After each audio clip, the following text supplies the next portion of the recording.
boycotter la Coupe du Monde. Si on boycottait la Coupe du Monde, je suis vraiment sérieux les gars. Déjà, si tu te sens concerné par cette vidéo, like, partage au public, fais tout ce que tu as à faire pour que le message soit passé. S'il te plaît. La vidéo sera un peu longue, je m'excuse d'avance, je suis désolé. Parce que là, les États-Unis et Donald Trump nous manquent littéralement de respect aux yeux de tout le monde. Mais quand je vous dis aux yeux de tout le monde, c'est aux yeux de tout le monde. Et je vais être clair, je pense qu'un boycott de la part de tous les pays concernés doit être posé sur la table. Attention, je ne parle pas de boycott des joueurs, ni de boycott des équipes ou des fédérations nationales. Je parle de boycott de la part des supporters dans cette Coupe du Monde qui se déroule aux États-Unis. Je dis bien aux États-Unis. Car au Mexique ou au Canada, il n'y a absolument pas les mêmes restrictions. Déjà, les gars, il faut savoir qu'aux États-Unis, il y a deux types de restrictions.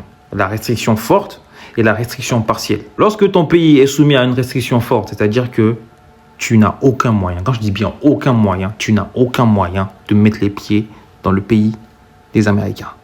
Nada. Tu auras beau essayer comme tu veux, tu n'auras pas le droit de mettre les pieds là-bas. Never. Et les pays concernés par cette restriction forte aux États-Unis, les pays qui sont qualifiés pour le mondial, bien évidemment, l'Iran et Haïti. C'est-à-dire les supporters iraniens et les supporters haïtiens ne pourront pas se rendre aux États-Unis durant ce mondial pour supporter leur équipe. On a également les restrictions partielles qui sont un peu moins dures que les restrictions fortes. Là, dans ce cas de figure, tu auras la possibilité de faire une demande de visa, de déposer pour le visa. Tu vas payer $180 ou $185 si je ne dis pas de bêtises. Déjà, tu es en train de payer pour le visa. Tu vas insérer de l'argent dans l'économie américaine pour après apprendre quoi?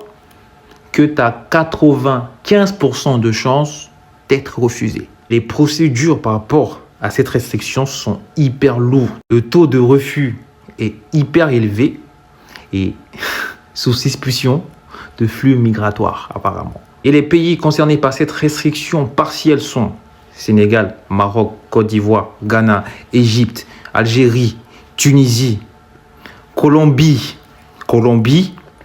et même le Brésil. Et également l'Ouzbékistan. Les refs, c'est une folie. C'est-à-dire que toute cette liste de pays-là, ils ne vont pas assister à la CAN. En tout cas, il n'y aura que peut-être 2% des supporters de ces pays qui vont assister à la CAN. Et je vous garantis que les pays d'Afrique ne seront même pas dans le 1%. Ça, je vous le garantis. Donc, imaginons, tu vas payer un visa à $185, un billet d'avion qui va tourner entre 500 et, je ne sais pas, $1500 également. Tu vas payer également ton logement entre 500 et $2000. Tu vas payer également les billets de match qui ne sont pas donnés, entre 200 et $500 le match. Tout ça pour qu'on te dise à un moment donné, visa refusé. Les gars, je pense qu'à un moment donné, il faut qu'on se réveille. Il faut qu'on se dise stop. Stop les gars. Il faut qu'on nous respecte à un moment donné. Je ne comprends pas cette mentalité de vous.